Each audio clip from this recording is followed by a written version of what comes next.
Welcome back. મહત્વના સમાચારો પર નજર કરીશું. અમદાવાદના વીએસ હોસ્પિટલમાં ક્લિનિકલ ટ્રાયલ કૌભાંડના કેસમાં હવે તપાસ તેજ કરી દેવામાં આવી છે.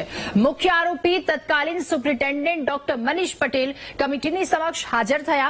ડોક્ટર મનીષ પટેલના કાર્યકાળ દરમિયાન ક્લિનિકલ ટ્રાયલ થયા હતા. ડોક્ટર મનીષ પટેલે ખોટી રિસર્ચ કમિટી બનાવી અને કૌભાંડ આચર્યું હોવાના આરોપ તેમના પર લાગ્યા છે.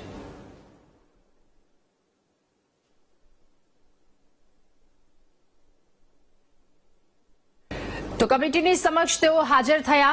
ડોક્ટર મનીષ પટેલ કે જેમનો કાર્યકાળ ચાલતો હતો એ દરમિયાન ક્લિનિકલ ટ્રાયલ થયા હતા એ વાત સામે આવી. ડોક્ટર મનીષ પટેલે ખોટી રિસર્ચ કમિટી બનાવીને કૌભાંડ આચર્યું હોવાના આરોપ તેમના પર લાગ્યા છે.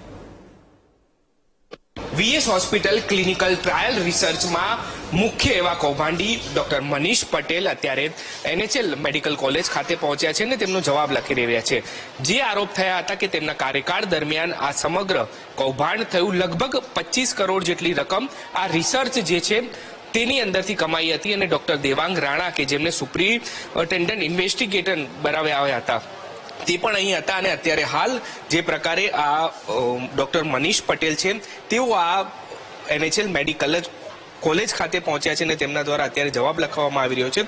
સૌથી મહત્વની બાબત એ છે કે ડોક્ટર મનીષ પટેલ કે જેમના દ્વારા આ કમિટી ખોટી રીતે બનાવવામાં આવી હતી ને લગભગ 4 જેટલી એજન્સી, જેમાં સંગીની હોસ્પિટલ કે જેની એક એથિકલ કમિટી હતી અને તેના 8 તબીબો અહીંયા આવતા હતા.